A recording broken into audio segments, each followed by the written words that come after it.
Lods. Sama ko si Carino. Carino, tingin ka. Ayun. So, ready na kami. Naghihintay na lang kami ng aming Grab or aming Uber dito. Kapag dito ang Uber, fixed rate na siya kapag papunta ng airport. 30 euro. Ito nasa 1,600 pesos. Ang bayad. Fixed na yun. Then, napakagaling dahil kung kailan kami aalis, bigla pang umulan. Oh my God! Biglang bumagyo. Ano pa lang eksena natin? So, hihintayin na lang namin ang aming taxi din. Papunta namin airport. So, nandito na kami doon sa airport. And then, bago yun, syempre, kailangan muna namin iparap ang aming mga maleta.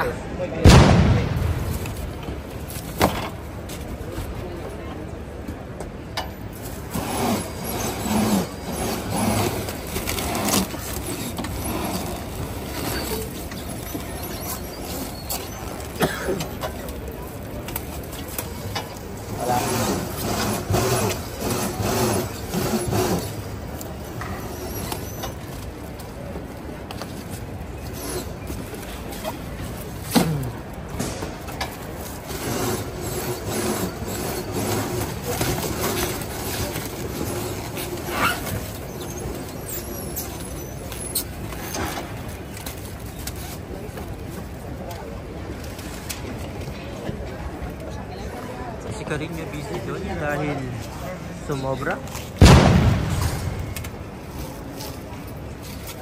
Kaya importante talaga, Lods, na huwag nyo isasakto yung paglalagay ng mga gamit sa inyong mga maleta.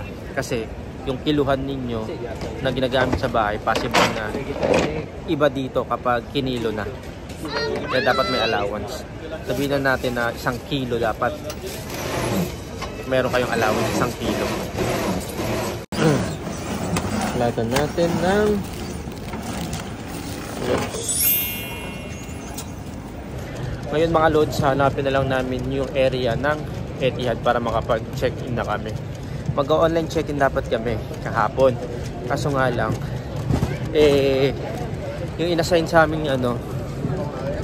aming seat, hindi namin gusto. So, tatry namin dito mag-check-in. Baka po pwede pa namin papalitan. Ito na yung area ng Etihad. So okay na mga Lods, nakapag-check-in na kami. Kasi kapag sa online check-in, kapag namili ka ng upuan, may bayad na. Pero dito, kapag dito ka nag-check-in, may chance pa. Pero depende pa rin sa availability. Yun nga lang, may time na maraming pila, pero ngayon, nag-tsempo namin, walang tao. Kaya okay, imbis namin nakapag-check-in. So ngayon, pupunta na kami sa aming gate, malapit sa gate namin. Dahil sasakay pa kami ng train dito sa airport. Ang laki ng train dito. Ay, ang laki na.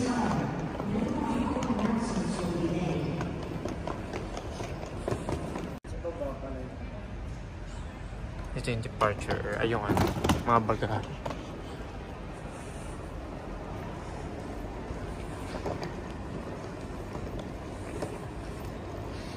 Papunta na kami dun sa area na pinaka-ayoko kasi yung bubuksan yung mga bag, papahubarin pa yung sapatos, yung mga ganun-ganun.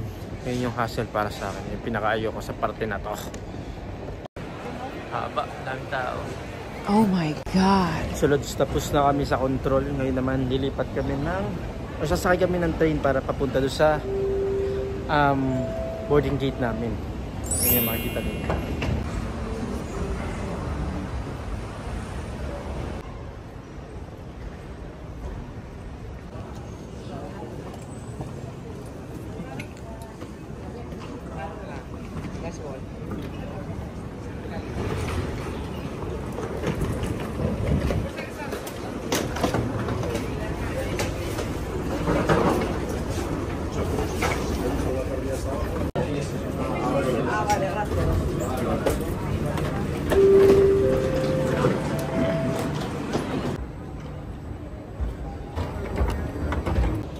Ito rin ni Carino eh.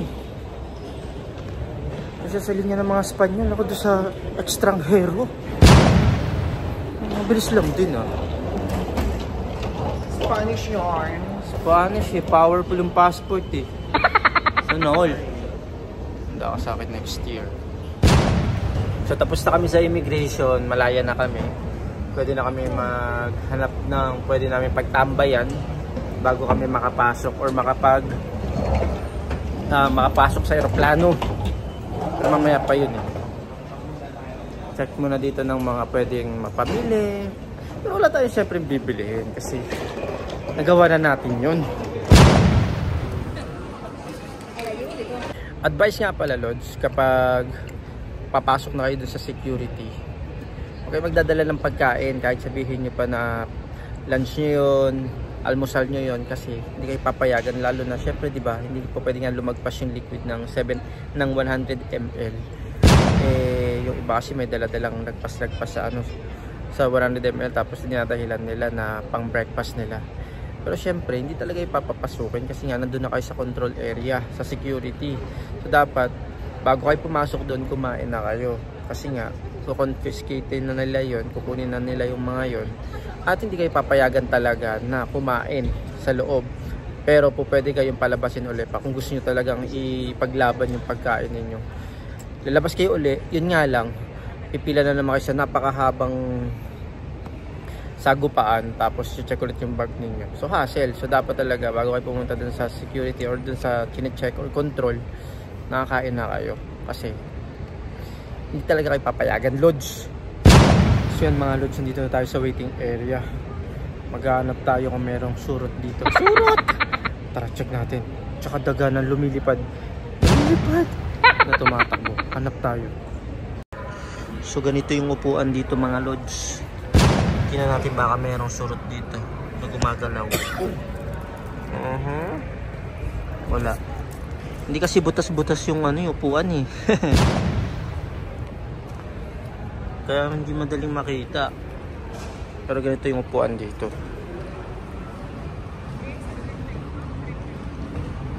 Wala namang gumagalaw. Hanap naman tayo ng ng ratatouille. Dito sa gilid-gilid baka meron.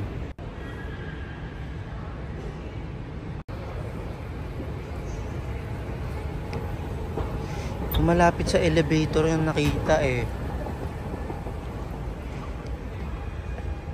Ay, ito elevator. Diba sa side dito? Wala.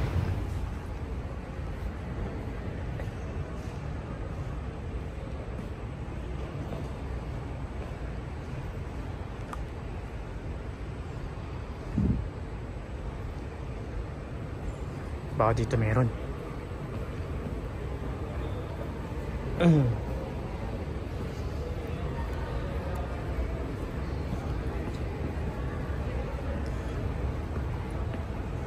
Tayo kasi ang airport.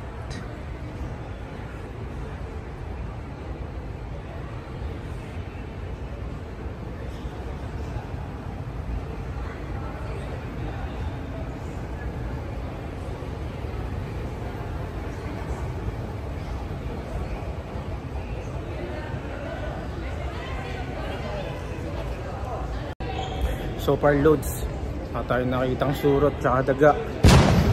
Mga nagtatago. So far, malinis dito sa airport. Wala tayong nakitang surot tsaka daga. So next natin na vlog ay pakita natin kung ano makakain sa Etihad. Tapos kung ano yung mga ganap natin dun sa Abu Dhabi pagdating. Kaya abangan nyo yan. So ngayon naghihintay kami ng flight namin ng Madrid to Abu Dhabi. So mga ilang oras yung biyahe natin nun? 7 hours. Try ko i-edit na to tapos para sa susunod na i-edit ko yung Abu Dhabi to Manila na. Okay, Lods? Bueno, thank you for watching. Hasta luego. Ciao.